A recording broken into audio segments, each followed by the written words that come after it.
breaking down the IAM standards that shape how identity works. This is Decoded, by Identity at the Center. So welcome to Decoded by Identity at the Center. My name is Jeff Steadman. You may know me from Identity at the Center podcast. This is a new thing that we're doing here on the channel to get more deep into the standards. I'm joined by my friend and co-host, Sean. Hello, Sean. How's it going, Jeff? Sounds weird not hearing your other co-hosts like, how are you doing? Good. How are you? Good. So yeah. I'm well. A little bit of a non-standard intro. This is us trying to figure it out, right? And building the good ship Decoded as we're sailing it down the high seas. What is this podcast for, Sean? I know we're doing it under, Decoded by Identity at the Center, but what does that mean in the real world? So in traveling at Identiverse, Authenticate, and different conferences, everyone's always asked, like, we want the next layer. Not like the layer that you have to read like an archived white paper, but like, how do you make it practical and pragmatic? And I think that's the middle piece of linking together like what you put out in your podcast center, but then like how do you start linking it together? Because I'm a huge proponent on standards will set you free, bet on standards, centers give you interoperability. I think this is that niche to say, let's connect the dots, let's start chaining things together, how it answers a lot of deeply technical questions, but to bring it up the level of like understanding, because we can go into an hour on one topic, but this is meant to give you both depth and breadth at the same time. So we're going to focus quite a bit on standards. I kind of see this as a little bit of a spiritual successor to Vittorio Bertocci's Identity Unlocked, who unfortunately he passed away a couple years ago, but he had a great podcast. Go back and listen to those. But the idea here is to kind of dig deeper into those standards. Now, I am not an identity standards person. I don't write them. I read them. I watch them and I look for them from an integration standpoint. But the whole reason you're here, Sean, is to help with that, as well as our guest, Pieter, to like talk through, okay, what does this mean in the real world? And so the idea is to kind of set the stage. Okay, why is this important? What is it we're focusing on today? How do we do it? Like, that's how I really want to kind of get out of this conversation, because you're going to be educating me just as much as everyone else who's listening that maybe, isn't a standards expert. Is, okay, so what is this thing? What does it do? How do I use it? How do I make this real in the real world? And that's kind of what I'm hoping to get out of it. Does that make sense, Sean? 100%. Okay. The very brief answers. I appreciate that. No, it's very well put together. I mean, let's dive. I'm ready to go in. So what are we going to talk about today? We're going to talk about agentic identity, and mixture of authentication, authorization, and like the whole stack of like agentic identity, agentic auth, agentic authorization. We're going to get into like control planes with gateways, and maybe even how we get into continuous evaluation, not CAEP. There will be CAEP in here, but it'll be continuous evaluation, so you can get to like that whole, the buzzwordy continuous governance loop end-to-end assurance. But Pieter and I are going to help break it down into actual practical terms, so where it isn't going to be like a architecture slide, or it'll be real. And there's standards out there to support that. So we've got things like SPIFFE and OAuth and shared signals framework. You mentioned CAEP, right? Risk and WIMSE, and a whole bunch of like other alphabet soup that we're using. But let's go ahead and choose our... It's almost there. Build the whole bingo card, right? Yeah, I would say do a drink every time you hear an acronym, but anybody in IAM would tell you like, yeah, you're not going to make it like 5 minutes without being completely off the rails, if that's the case. But yeah, there's a lot to cover here. So let me introduce Pieter Kasselman. He is the VP of Open Standards at Defakto. Welcome to the first ever Decoded, Pieter. Well, Jeff, thank you. It's great to be here, and what an honor to be the first guest for this new podcast. So maybe a little bit about myself, VP of Open Standards at Defakto, chair of the WIMSE working group, one of the alphabet soups, also frequent contributor, regular contributor to OAuth, and longtime identity enthusiast. And so I think identity have really come to the fore over the last sort of 5 years. And certainly I think what we're seeing right now in terms of the sort of agentic side of things, really shining a light on this space. And we've been working on standards to help secure identity and making identity interoperable for a long, long time. And really talking a little bit about today, how you can actually benefit from all the standards work that's been going on for more than a decade and how that's really ready for use. Yes, there's gaps, but I think the thing that I really want to talk about today is you can get really, really far with the systems you already have and with the standards that's already in place. And that's really kind of the focus for today, for me at least. We don't need to wait for things to be embedded or anything else. It's like an assembly problem. It's putting things together and let's go, honestly.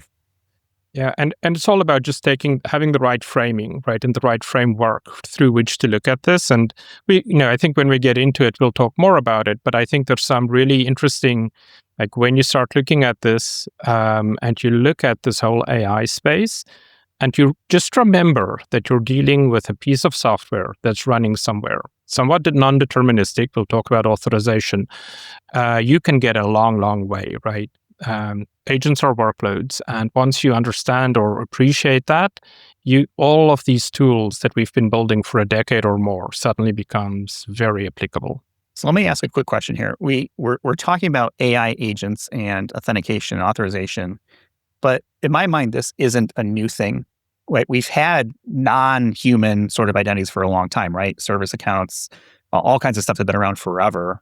What is it, why is it important that we start to get this going now? Like, where do we, what is it? It's like, hey, okay, is it just the scale? Is it the speed? Is it, what is it that's like, wow, we better get our handle on this like now compared to 5 years ago or 10 years ago? Yeah, I mean, what an excellent question, right? I think when from talking to practitioners like Sean and others in the industry, right, my observation is this. First of all, the scale is going to be very, very different from what we're used to. And a lot of when people talk about non-human identity and they talk about things like service accounts, etc., what they really did is they borrowed human identity concepts and they just sort of manually, it's all a manual workaround to make it work for these non-human actors. That is no longer a scalable problem or scalable approach, right? That's just not working anymore. So the scale. The other thing that's really becoming clear why we need standards in this space particularly is cross-platform. Peter's law of agentic utility. The more cloud services, the more platforms an agent can access, the more useful that agent becomes. And agents are expensive, and so you want them to be as useful as possible. And that means you need to have an identity infrastructure or identity capability to connect everything to your agent and for your agent to connect to everything and do that securely. And this is what standards kind of enable for you. So I think there's sort of the whole we used to talk about multi-cloud, really multi-platform, right? Because the other thing is, right, the cloud vendors will talk to you about the cloud, but they'll never talk to you about your on-prem environment. And everybody still has significant on-prem, right? And those things need to be connected. And this is critical for getting value out of your agentic investments. I think the other thing that's happened is the threat landscape has significantly changed, right? I think when you look at how, like, we've been spoiled for up until with a very benign geopolitical environment with, things have been bad, but they're about to get a lot worse, right? I think, and thinking about how you harden your infrastructure and making sure that your agent, that you know which agent you're running, that agent is running in a correct environment, that it is acting the way it should, and making sure that you have some form of authorization and control over what that agent and your other non-human actors can do. I think that's another absolutely sort of critical thing. And then, I think the last two things that I always sort of think about, really, I think one of the challenges that we see, right, with existing infrastructures, it was really not optimized for these environments, right? It was really not built for automation. And the absence of automation, having humans interact with these things, make these systems incredibly brittle. One of the things that I think frequently gets forgotten by security and identity practitioners, but security practitioners, availability. Remember the old CIA, confidentiality, integrity, availability? Availability is part of security. And if you're not automating, your risk of outages goes way, way up, right? Especially when it comes to things like credentialing, identity proofing, and so on. And so I think I think a lot of these problems, Jeff, to your point, we've recognized it for a long time, but I think we finally, it's now become really the wolf is at the door, right? We either make this leap or we get overwhelmed with managing service accounts by hand and manually rotating secrets forever, right? That's a terrible future for all of us. Nobody should have that in their life. And everybody does a really good job of it today. So I'm sure nothing bad can happen when all of a sudden it exponentially grows the number of accounts you're trying to manage, right? Yeah, I mean, I think and I think the industry is responding in a good way, right? But you're right, and I think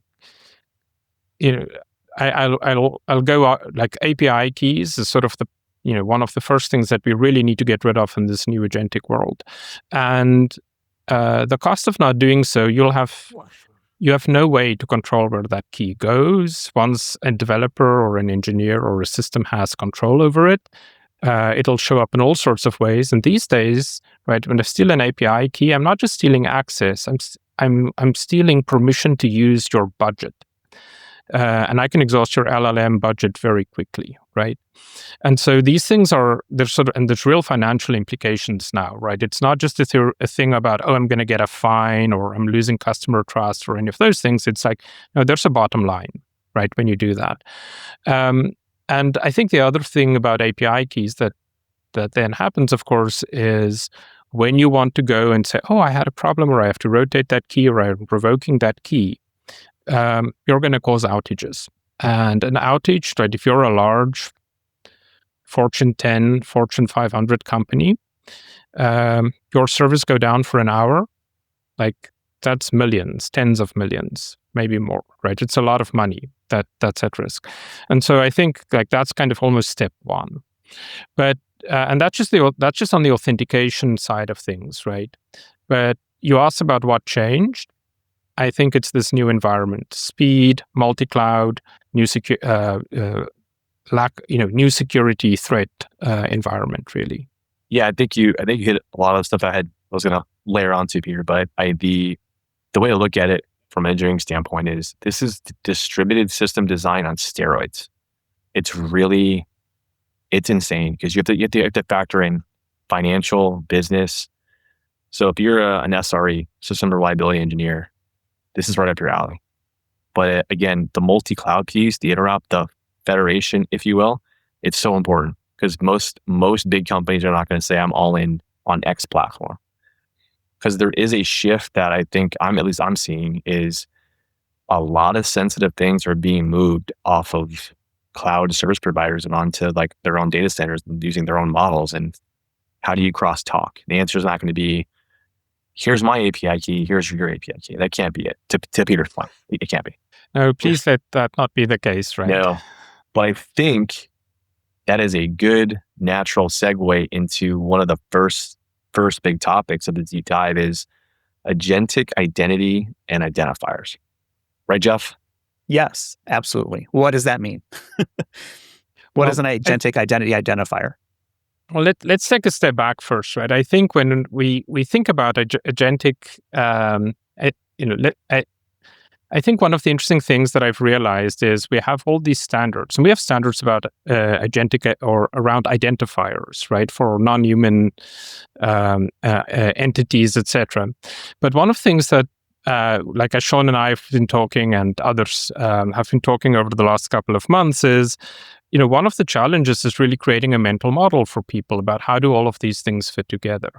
And so I think the first one is, okay, right, you must have an identifier. If you don't have an identifier, there's no way you can reason over any access that this thing has to have, right? There's no way you can really do any authentication. And so so the first thing that I think in any sort of agentic or AI identity management system that you're going to need is you need to be very clear about what your identifier is, right? And then once you have an identifier, we'll get into details of each of these, but once you have an identifier, what you really need to think about is, okay, how am I going to present that identifier? And this is where you get into the credential discussion. You're going to need an X509 cert. You're going to need a JWT. You're going to need a workload identity token, right? But you need some way to cryptographically bind that token in. Sean, you've got your hand up. I do not. So I will lower it. Oh, all down. Okay. And so you have this credential, right? The next thing is, of course, right, okay, I now have a standard for my identifiers. I know how I'm going to present it. How do I decide, right? How do I decide what identifier to assign to what workload, right? And this is where you get into, think of it as identity proofing of the workload, right? There's a workload running. What is the attestation process, right? How do I figure out that that workload is running in the right environment? It has the right bill of materials. It has the right,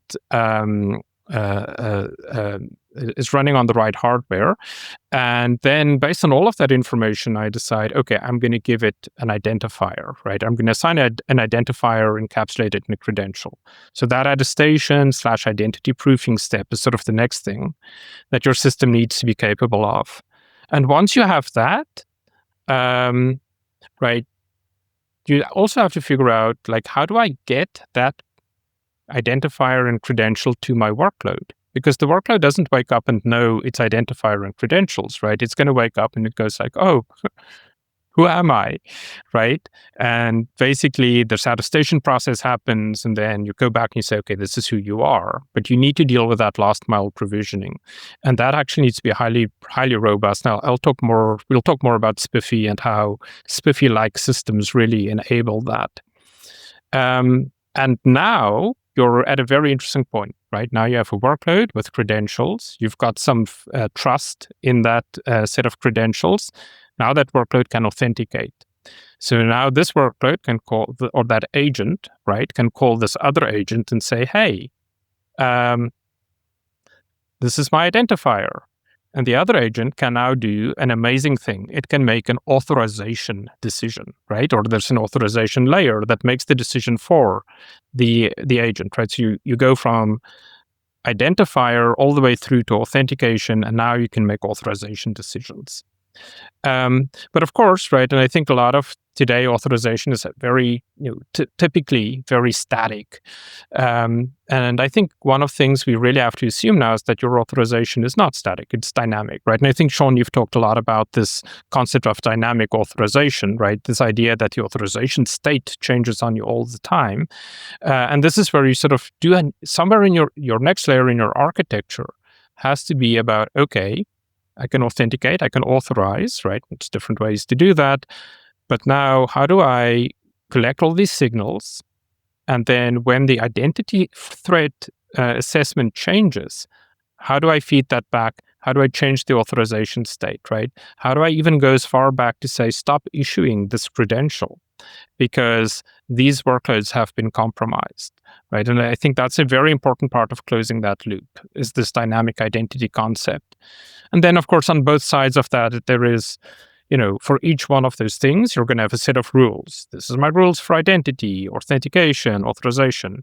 And on the other set is compliance, right? You're going to measure against your policies, right? And this is kind of a way to think about your, this is a framework, right, with which you can sort of look at agentic identity. And the key insight here is, right, if you would start filling out, okay, so which standards do I use for these things? The key insight is workloads. Agents are workloads.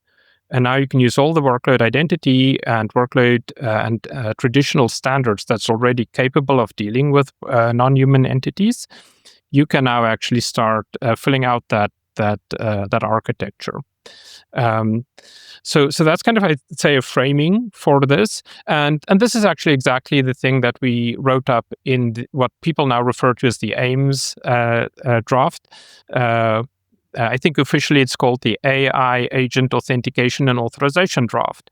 And it really introduces this concept of an AI management system. And then all it does is describes how do you map every standard that is relevant to this framework so that you don't have to go and invent everything new and can just use the things that's basically off the shelf and available. and I'll have a link in our show notes for people to check that out. I prefer AIMS. That's easier for me to pronounce than AI Agent Authentication and Authorization framework. I think we may have to change the name of the draft. Who knows, right? But I've certainly seen people refer to it as the AIMS draft frequently.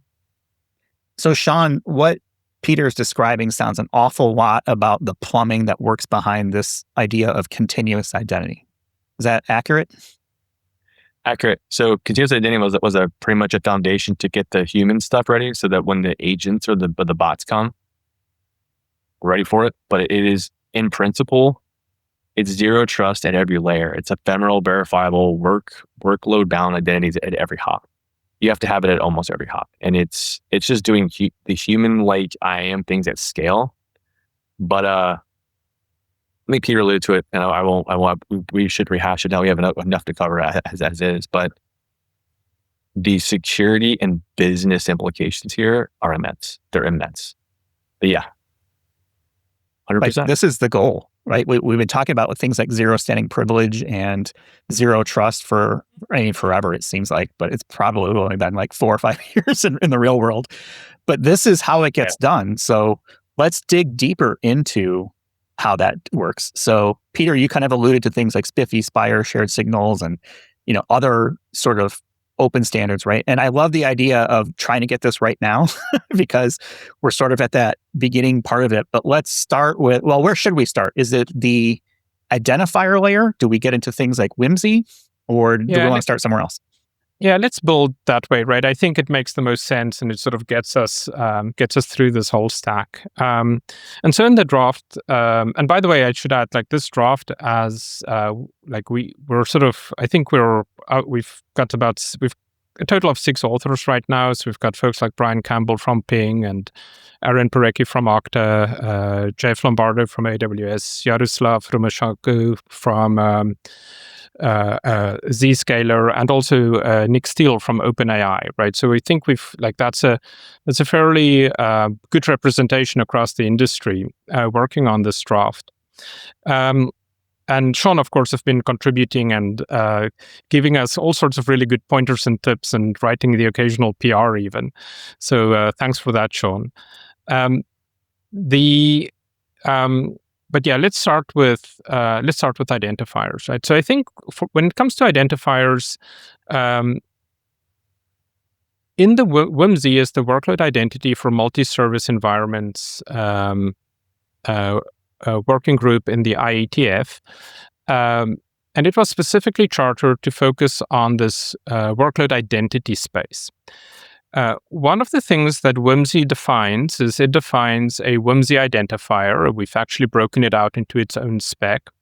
WIMSE also sets and defines a set of modern authentication mechanisms, which we'll talk about a little bit more later on. But it really provides this kind of framing. WIMSE is also very specifically we are very mindful in the WIMSE working group to make it compatible with SPIFFE. So SPIFFE is a Cloud Native Compute Foundation project. It stands for the Secure Production Identity Framework for Everyone. And WIMSE is really an encapsulation of SPIFFE. And so in SPIFFE, there is something called a SPIFFE identifier, which is a URI. And it is the SPIFFE standard is very opinionated about what makes a SPIFFE identifier. WIMSE is taking a slightly broader view and says, well, there are SPIFFE identifiers, but there's also other kinds of identifiers, right? And so WIMSE sort of provides this slightly broader set of definitions, and WIMSE really defines the identifier as any URI, which can then be profiled. And so what that means is every SPIFFE identifier is also a WIMSE identifier. And so that's one of the ways in which we sort of keep these systems compatible. Jeff, you've got your hand up. Yeah, so I hear this term quite a bit when we talk about interactions, is the word opinionated. So when you say something is opinionated, for the people who aren't following along, like, I have opinions, does that count? Like when you say opinionated in the standard, like what does that mean? Opinionated in the standard means there are very specific rules that a group of people argued over for many, many months and finally agreed that this is the opinion that they all agree on. And this is how something typically is constrained, right? This is how we're going to constrain identifiers for this kind of deployment. So that's what we mean by opinionated. Of course, everybody is welcome to have additional opinions, but the one in the document is the one that you're going to have to deal with. So we drive consensus through that. I love that. So yeah, please carry on. Okay. And so these two things end up being compatible in this way. So I think I'll talk more about SPIFFE identifiers for a moment because they have been very broadly deployed, right? I think SPIFFE as a system or SPIFFE implementations, there are some of these deployments out there. They are issuing 1 billion credentials a day, right? These are things that operate at enormous scale. And so the SPIFFE identifier itself, it's a URI, it's hierarchical. It contains things like a trust domain. So credentials issued within the trust domain is encoded in this URI. And then in the path section, you can have sort of additional rules and use that for namespace management and things like that. Different deployments, again, some deployments are opinionated about how they like to use or how they want to format their identifiers. But by and large, you actually have quite a bit of flexibility in that, right? And it gives enterprises a lot of control. And so that's just the identifier side of things. Moving on from identifiers, right? These identifiers then gets encapsulated in credentials. And SPIFFE defines using a JWT, JSON Web Token, which is a very common kind of authentication mechanism. It's a bearer mechanism. It is way better than any static API key because it's at least short-lived, it's scoped. It can only be presented to a certain audience and so on, right? So it actually, it's like it is a huge step up from API keys, even though it's a bearer token. Then beyond that, right, the other credential type is X509 certs, which makes sense. Like you want your workloads to be able to do mutual TLS, right, and authenticate that way, and do that at the transport layer, at the networking layer. JWTs are more often used at the application layer. And then one of the new things that WIMSE is actually introducing in this credential space is the so-called workload identity token. Think of it as an X509 cert in JSON format, right? So basically, you now have not only a set of claims about the identity of the workload, but you also have a key that's associated with that workload. And now your workload or your agent can actually use that at the application layer to sign transactions and to create things like HTTP signatures or WIMSE proof tokens. I'll talk more about that when we get to the authentication layer. But essentially, these are sort of some of the new credential types, or two of them widely deployed: workload identity tokens, about to drop off the production line, already being adopted by SPIFFE. And we expect that to just sort of find that's going to progress over the course of the next couple of months, by the end of the year, hopefully. From a WIMSE perspective, saying this optimistically as WIMSE chair, I hope to see significant progress in that specs moving to completion. I feel like I need to give kudos to all the acronyms here because we've got WIMSE, SPIFFE, SPIRE. We've got a new one I'm hearing, maybe Workload Identity Token. We can call that one WIT. I mean, these are way better acronyms than like the normal like IGA and PAM and things like that. I think it's the difference between engineers naming things and analysts naming things, maybe. That's fair. could be. So anyway, so this is kind of things that's happening at the standards, and so far you would have seen that we've not had to invent anything new, right? And so if you go back to our first premise, which is agents are workloads, it's like, well, give your agent a SPIFFE identifier or a WIMSE identifier, and then make sure that it has one of these credentials, right? And typically, right, when people say, oh, but which credential should I give it? This is sort of to an earlier point in this conversation, right? Provision it with the credentials that your existing system knows how to handle, right? So there's no point in giving X509 certs to your agent if none of the protocols or none of the systems that your agent is interacting with is capable of dealing with MTLS, right? If your agents need to interact with OAuth servers, give it an X509 cert, give it a JWT, right? Your authentication server knows how to deal with those as authentication credentials. And so I would sort of encourage folks to think about, right, when you have to decide which credential type, this is all about compatibility and interoperability. However you're protecting your existing system, this is how you deliver. Make sure you deliver those credentials to your system. Hey, Peter, I think you said something that's really important.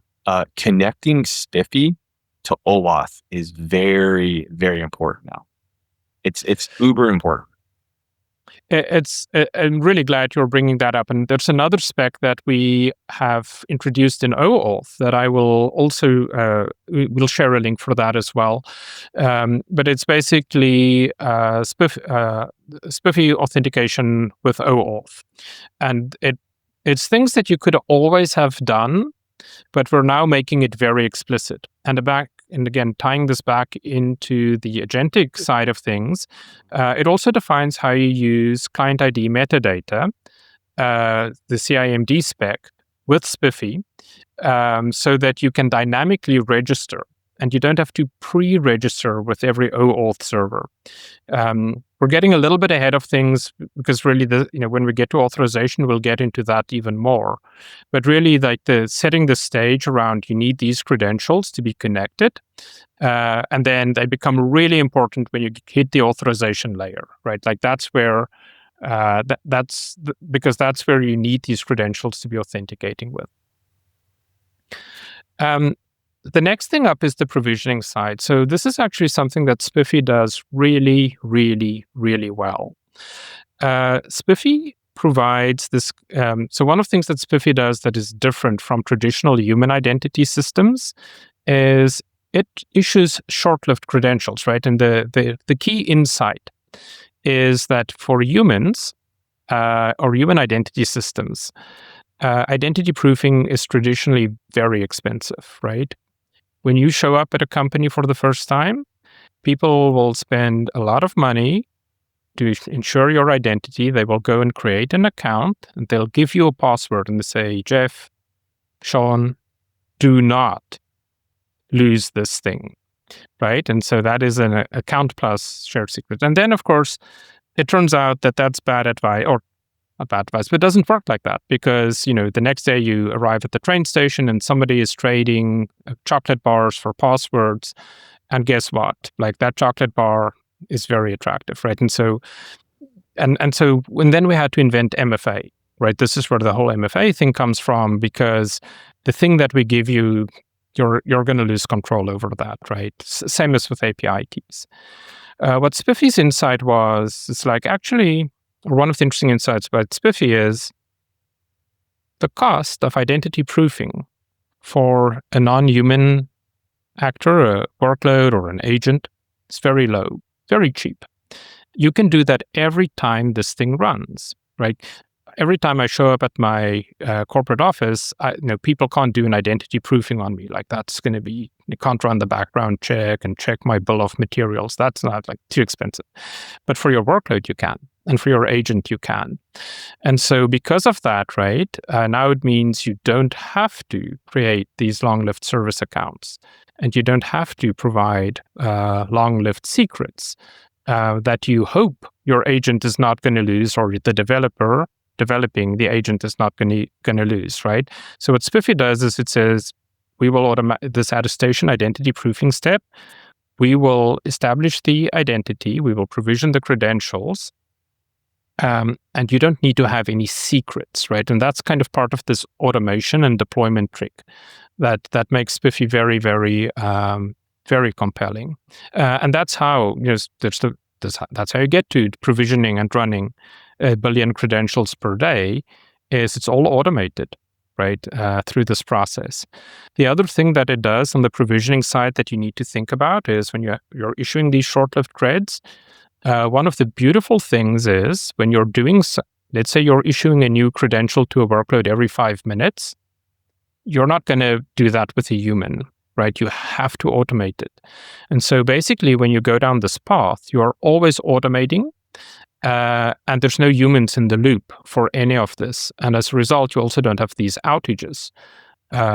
So many practitioners folks that we talk to, they will tell you that their biggest problem with deploying some of these human identity systems for non-humans is the outages, right? And so again, availability is a big part of it. And SPIFFE has this concept of renewing and keeping your credentials up to date all the time. Sean? Yeah, I think you hit on something pretty important here. Practitioners that I've talked to at various companies, I rather said, yeah, I had to bundle in service accounts into my workload, or service accounts plural. And it moves us backwards from the end goal. Because then to your point, Peter, it's like, well, I got to rotate that password. And it's like, oh, you just killed 15 agents doing 15 things. This answers that problem. And it actually, from a business context, it reduces a lot of the account sprawl that we see. Because a lot of companies look at it as oh, I have to share credentials now with my agent to get my workload, to get my work done. The answer is, sure, you can do that. That's bad. Or you can do this SPIFFE thing. Like it actually works. It does. And it's very, once you see it in action, it is very like eye-opening, and the applicability just runs through your head like, oh, I can do this now and that now. And it's just, it's very foundational to the entire chain of agentic control. It's very, very, very foundational. That's a fantastic observation, right? And I think just think about how it changes even how you think about governance, right? You no longer have these service accounts standing around. You no longer have these secrets you have to manage. It really is sort of this.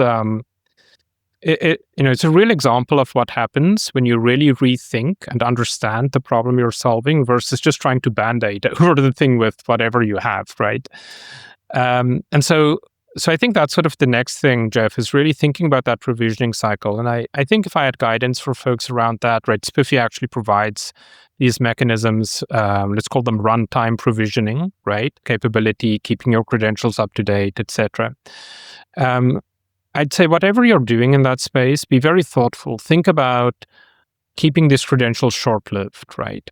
Leverage the fact that you can dynamically attest to their the provenance. Think about how you can tie that back into your vulnerability lifecycle management, right? Because one of the things that when you're running and you're doing that identity proofing bit, guess what, right?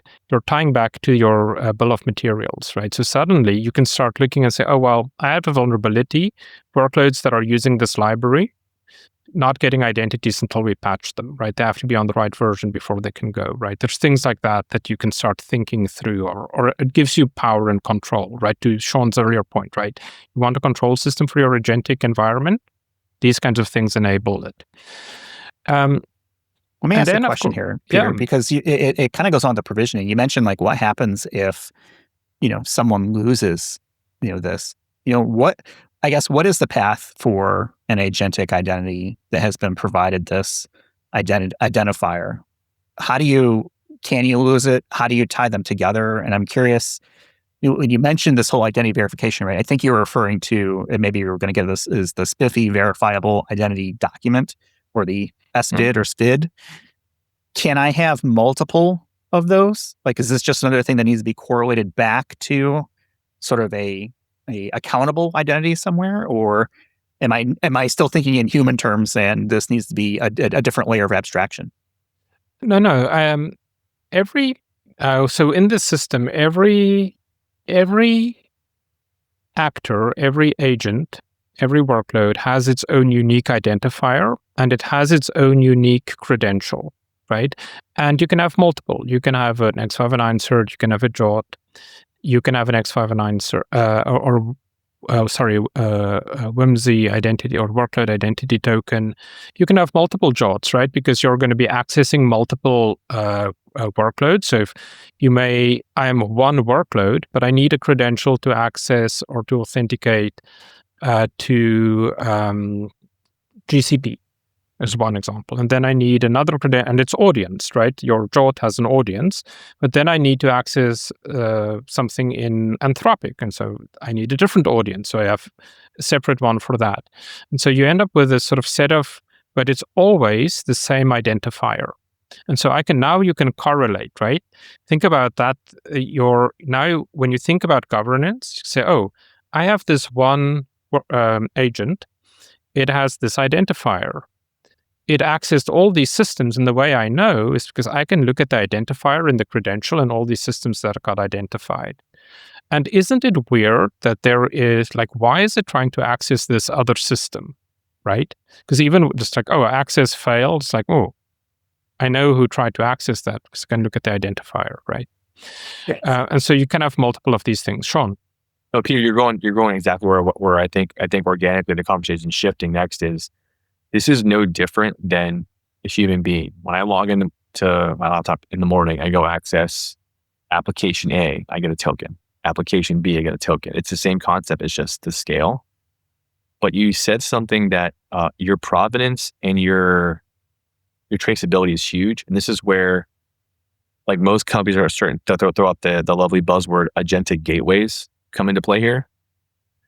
I think where you're going with this, Peter, is very, very prominent right now because you almost have to know pre-intent, pre-tool call, or pre or post-intent, depending upon the use case, but pre-tool call to know, should you even let the agent go where it needs to go based on its scope and purpose?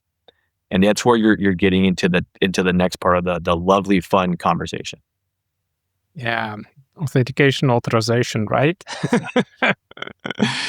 So, I think let's quickly just talk about authentication. The beauty about having these credentials, as Sean pointed out, it's you can now you can authenticate to all these different systems, but authentication is not authorization, or at least usually it's not.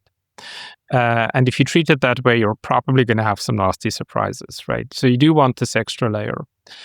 The beautiful thing about having unique identifiers with which you can authenticate is you get this traceability, but you can have authorization logic that is specific to that identity or to that identifier. And I think one of the other things that's interesting is you can now have agents act as themselves or act on behalf of a user rather than an agent impersonating a user, right? And so I think those are really important distinctions. The thing that Sean talked about earlier, right, where people say, oh, I've got an agent, I'm going to give it my credentials, that's impersonation. And that is, in my view, quite a dangerous pattern. It's also an understandable pattern, but it's quite a dangerous pattern. A pattern that I think works better is delegation, right? I, as the user, have an identity and an identifier. The agent has an identifier. I am going to delegate to the agent, and now the agent can act on my behalf. And there's sort of... and the good news again, right? People say, oh, that's going to be terrible. No. Yeah. It turns out this is what OAuth actually is, right? I think a lot of folks think about the OAuth protocol as, it's an authorization thing. But in reality, it's an authorization delegation protocol. And when you look at it, what you do with OAuth is you, as the user of the web browser, delegates authority to the browser to act on your behalf and call APIs. Right? So back to our earlier insight, workloads, agents are workloads, right? A browser is a workload. You can use the same protocol. You can use the same constructs. And OAuth, even when you look at just the JWT-based access token, it already makes provision, right? It has this concept of a client ID, which represents the piece of software making a call, and it has the concept of a subject, the user that delegated to the client, right? Now, one of the challenges, of course, is that when people implemented OAuth and deployed it, they never wrote any authorization logic to reason over the client ID, right? And so that and so I think there's a discussion that needs to happen around that, right? That is something, but there are ways to deal with that through gateways and various other things. But that the core premise of delegation, authorization delegation, is what OAuth has been doing for the last 15 years, right? I think that is and of course, the OAuth ecosystem is huge. And so if you're in this space and you're thinking about agentic identity, there's a couple of, and this draft that we talked about actually outlines this as well. There's a couple of OAuth specs that's really important, right? There is, of course, the authorization code flow. That really should be the default that you use for users authenticating. For agents acting on their own, things like RFC 7523, the jolt authorization grant flow, right? Those are really, really critical, and also gets you a little bit out of some of the registration challenges. And then some of the new specs emerging. Client ID metadata, I think, is really important for dynamic registration. So that's another one that I would say you definitely want to know about. A third one, or a fourth one, is the on behalf of. People talk about on behalf of. What they really mean is, I need proof that this user and this user delegated to this agent. Now, that's either an access token, or the other pattern that you can use here is you say, well, I'm going to do an on behalf of or a token exchange, right? And so you use OAuth token exchange and say, I have this token, give me back another token that has these additional information about who the subject and the workload is, right? So that's sort of the fourth one that you really want to know about. Then there's two others that I'm going to quickly talk about that is they're about to be finalized. I'm co-author for both of them, so I really want to see them done now. The first one is transaction tokens. And so one of the things that we've observed, and this is again it's kind of an anti-pattern in the up until sort of the 2020, 2023 period, where when people get an access token, that access token is typically, it's called audienced for a specific resource server. But what then happens is that access token gets forwarded throughout the system so that all the downstream services can know who the user was, what scopes they had, and what did they delegate, right? The problem with that is you're wide open to a thing called token theft. And so this is what SolarWinds and various other headline events have been about, was threat actors figuring out that if I steal the token, doesn't matter how you authenticate.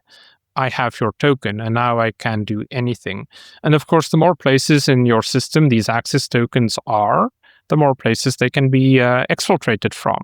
And that has been, like, token theft's been a huge headache, right? And so one of the things that we've introduced as a result of this is this concept of transaction tokens. And so transaction token says, when you receive an access token, don't give it to someone else.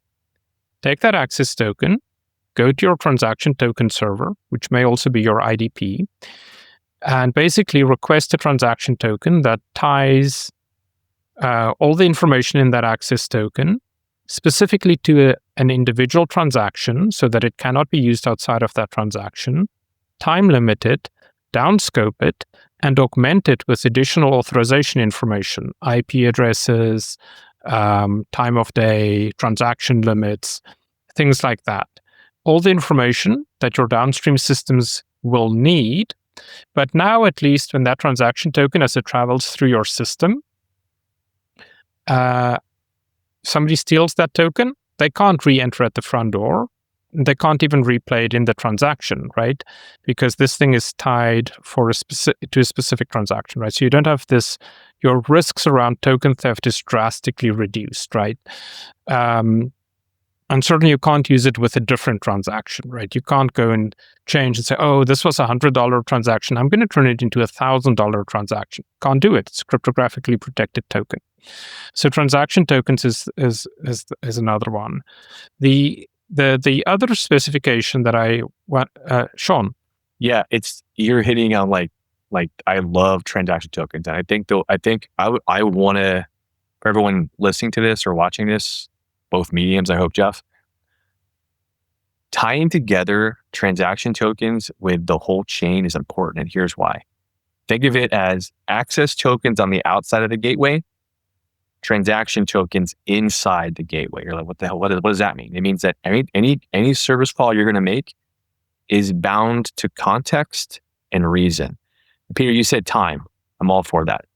But if you're looking at this mature and greenfield, maybe even a little brownfield, the gateway is going to have every request and response the agent makes. So when the response comes back, you can just kill the transaction token and make it moot at that point. So it is so important here. And why is this the most, probably the best piece of it is every service on the call chain gives you who initiated it and or what agent's calling it, what is it constrained to, and you're not even doing least privilege anymore. You're doing zero. And why does it matter? It's this governance thing, right? It's you get a fully baked in audit trail for the agentic era in the transaction token itself. And it was very hard to not use the acronym Mr. Campbell told me never to use again. So I'm going to say transaction tokens the rest of my life. But I just wanted to point it out that it's so pivotal to get that right. And it's like, well, there's this new tech, it's this new way to talk. Transaction tokens are a form of JWTs. So again, not recreating the wheel, just staring at the wheel saying, look, it's a wheel over here and it's a wheel over here.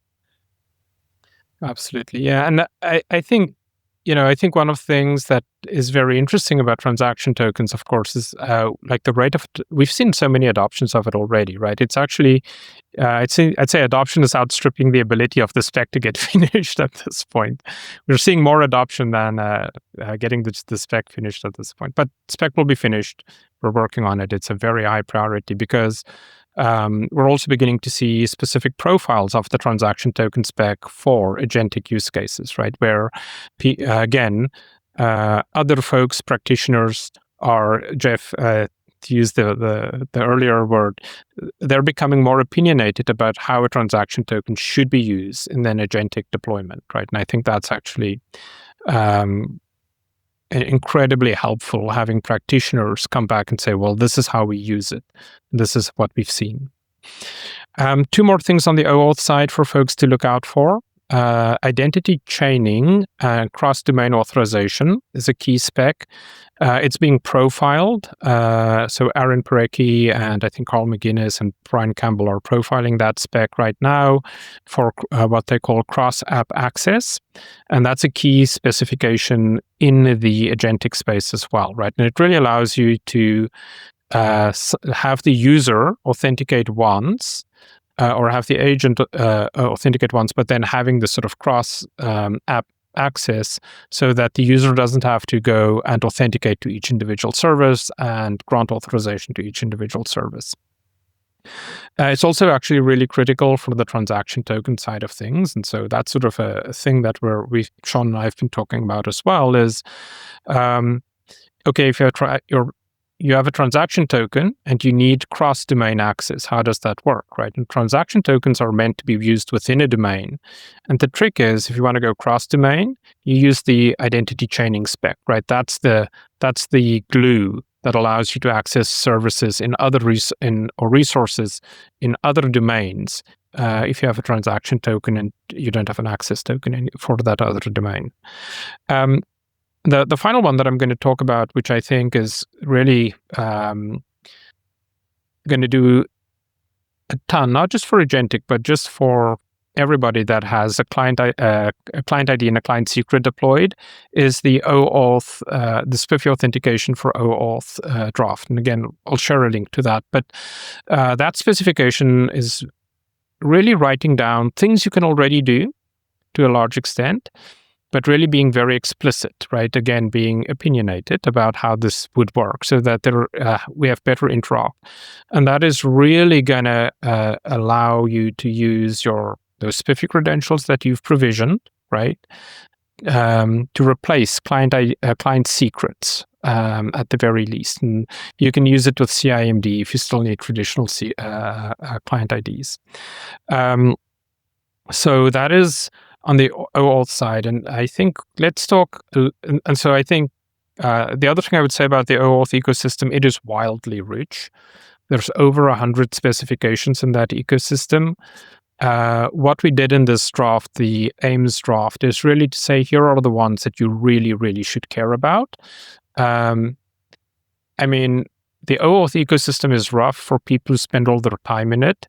If you're a newcomer to OAuth, you kind of need here's the cheat sheet, right? Here's the guidebook for how to navigate that.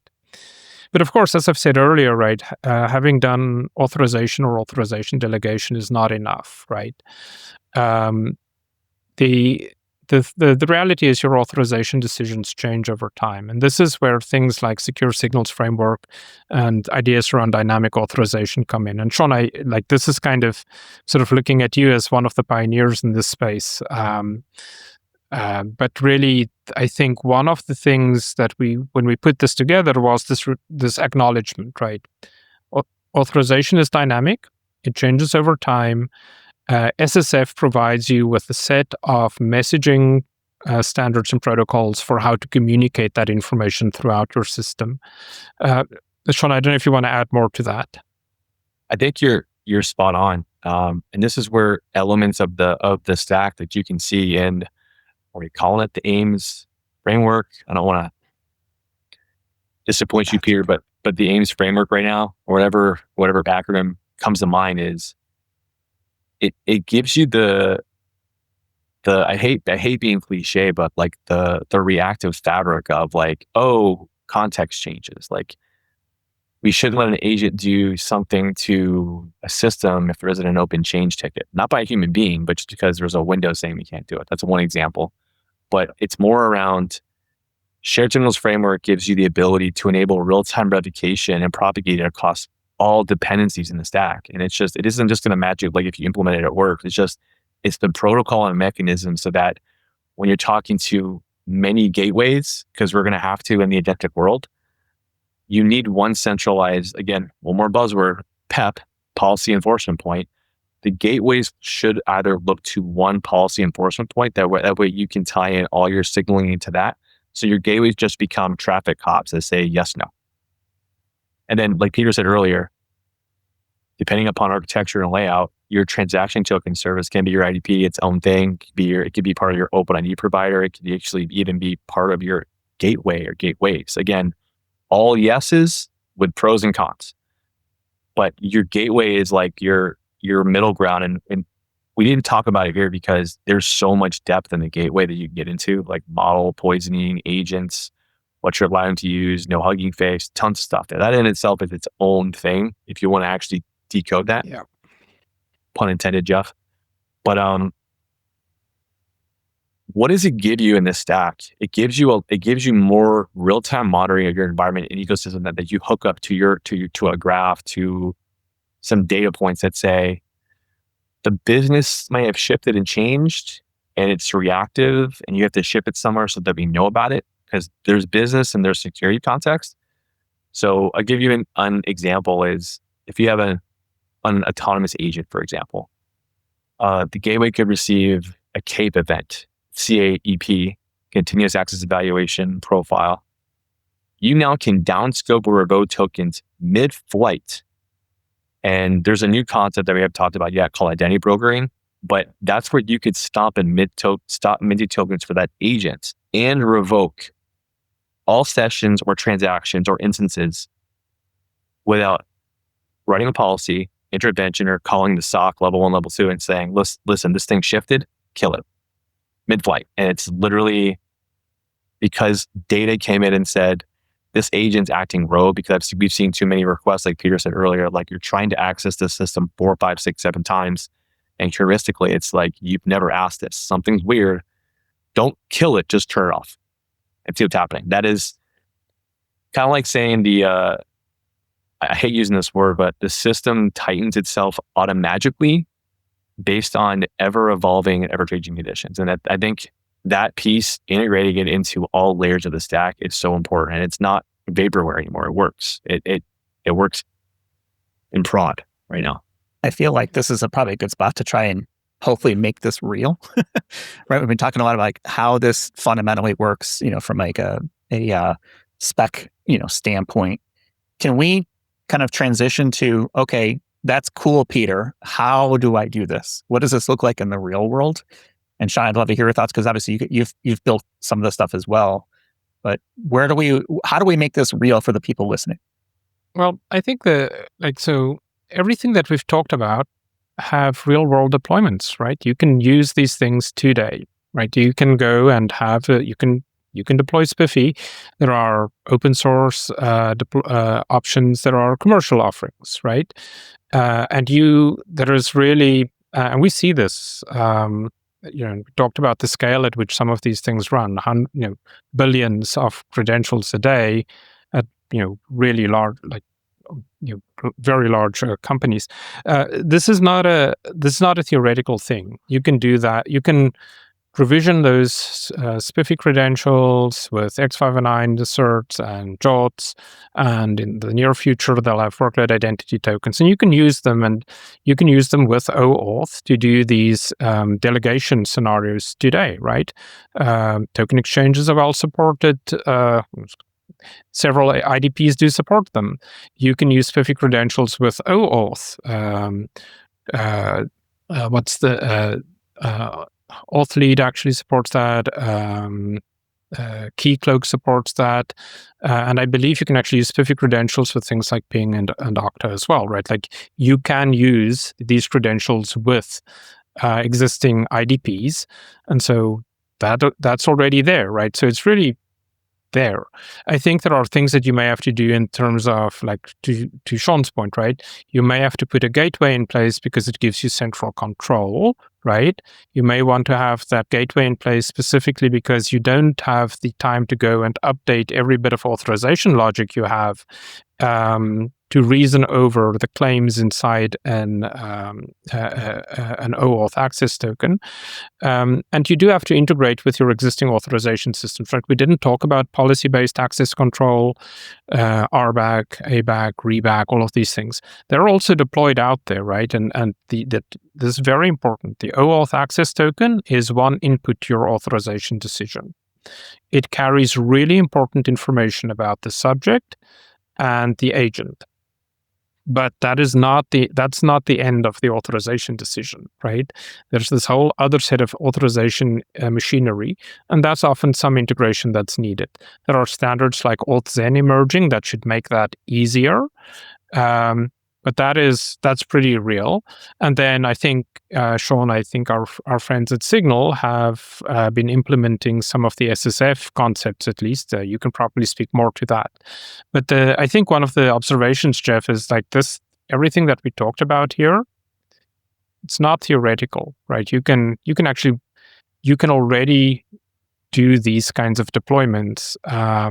You just actually have to know that you can. Pieter, you hit on something that's pretty important. Policy-based access control. There's a lot of opinions out there about REBAC, PBAC. There's STARBAC pretty much right now. I don't want to add to the acronym salad here, but looking at this from a governance lens, but even a GRC lens, there is no human way to scale this. No human way.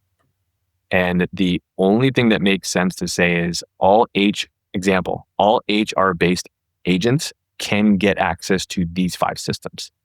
That's scoping it. And then you can go one level deeper and say all HR-based agents who were tasked with being a monitor can do right to this. That's a policy. You have to look at it from a policy perspective, because if you do it at the instance level, you can't. I mean, happy to be wrong, but I don't, unless you have money here's the money tree, you can shake it. It's like it's coming down, but I don't see it. I don't.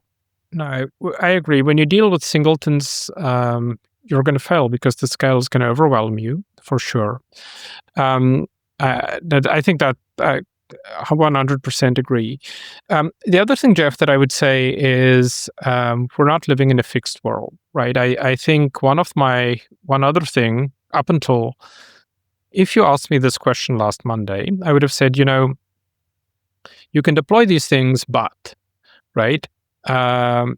when you're calling Anthropic, for example, you have to have an API key. Turns out, as of last Tuesday, that is no longer true, right? And so I think what we're also beginning to see is this shift happening as these agentic platforms is finding more deployment in enterprises. The reality sort of arrives, right? And it's like, well, you cannot just have API keys. And so I think last Tuesday, Anthropic introduced Workload Identity Federation. And so now you can have one of these SPIFFE credentials and you can go and you can authenticate your APIs in Anthropic without having a pre-established secret, right? That's pretty huge. And so I think the other thing is that I would say, I think, Sean, you raised this point maybe earlier when we were talking, having a conversation with your providers about the capabilities that you need to run your enterprise securely. You absolutely have to do that, right? And because that's when it becomes like, oh yeah, of course, you cannot scale, you cannot deploy, you cannot govern, you do not have control. And then the question is, well, how do you do that? And it's like, well, there's a standards roadmap or a standards blueprint that's mostly there. It requires maybe a feature addition here, an extension there, right? A capability that needs to deploy it as part of a gateway or deploy a gateway, things like that, right? But I think our earlier point, I don't think we want to say, oh, we've got it all, but 95%, right? There's a huge amount that you can just pretty much use off the shelf, and for the rest, talk to your providers, right? Especially if it's a deployment blocker. The foundation's solid. It works 100%. Another good one you mentioned, Anthropic, is Google announced Agent ID, and it's based off SPIFFE. It's great. So those of you who were in Google deploying anything on Vertex or in different realms there's no more service principal service agent. It's just you now hang entitlements off of an agent ID, and it works great. And I think the next layer is interoperability, because most big companies aren't all in on vendor platform X, Y, and Z. It's the lovely F word, not that one. Federation. Like, how do you talk? How do you interop? And a lot of vendors are missing that boat. And I think as practitioners or as executives or product folk or engineers, be vocal. Be like, how do I talk to this over here without having to spin up another account or an API key? Like, I want one way. Have to. Yeah, that absolutely right. That law of agentic utility. This is a very expensive retooling that every enterprise is going through. And everybody should be insisting on getting value from it. And you're going to get the most value out of your agents if it can actually access all the information across all your cloud and on-prem environments. And to your point, Sean, like, I think there is no such thing as a single platform environment anymore. I remember talking to somebody about this, and they were telling me, it's like, oh, Pieter, we don't need cross-platform. We're a single platform company. And then 6 months later, they came back and they said, well, we were a single platform company, and then we acquired this other company, and now we're a multi-platform company, right? So M&A, like, I think nobody lives in a single platform world anymore. It's great that every platform is taking identity seriously. But to Sean's point, right, if we really want to unlock the value of agentic use cases, we're going to have cross-cloud and cross-platform access. That's going to be the key. And that's all identity, right? Agentic identity is going to be the thing that non-human, good old workload identity, that's the thing that unlocks it for you. And Jeff, I know we probably should wrap. I just want to say one last thing as a practitioner is, if you look at this from an agentic lens, agentic workload lens, you can go backwards, and this works for machine identity, which they are different. I will debate that all day on LinkedIn with anybody if they want to debate it. But how you do this for machine identities and agentic ones, it works both ways. And if you do it, if you figure out the hardest use case with agentic, it works for machines. And if you do it the hard way, the users come organically. I'm not saying for free, because they don't come for free, because it's just organically it does. It's very interesting how AI has compressed the time frame to figure out the classic IAM problem. Who has access to what?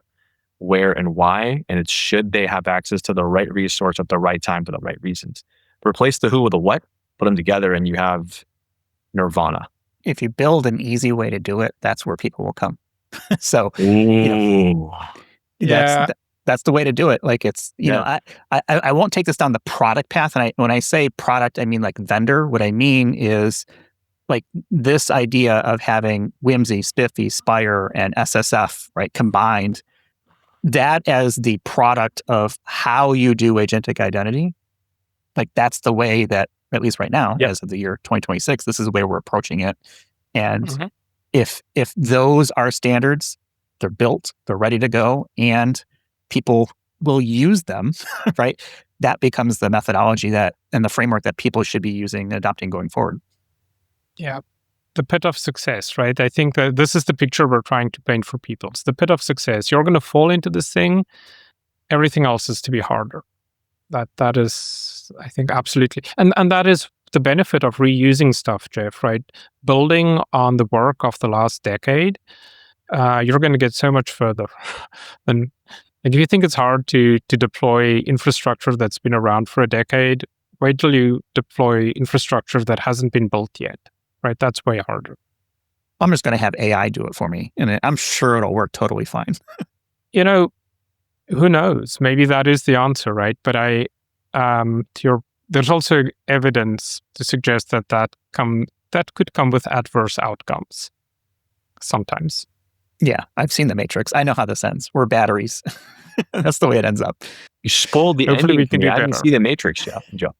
You know what? It's been 25 years, I think. I hate to say it, but I think if you haven't seen it by now, chances are you probably aren't going to. All right. Anything else that we want to cover? Like, Pieter, this has been very educational, at least for me, and I hope for others as well. Like, what's the main takeaway here? Like, if I said I just got into an elevator with my CISO or CIO or somebody who's in charge of helping facilitate this at the executive layer, give me like the 30-second to a minute elevator ride of how I can explain this to someone and try to get their buy-in. I would say the key to solving your agentic AI identity challenges is to realize that agents are workloads. And the moment you do that, you have 95% of the problem solved because there are standards and products that implement those standards available today off the shelf. The remaining 5% are gaps that the industry is actively filling. And then there's an integration aspect, right, that you may want to go and look at.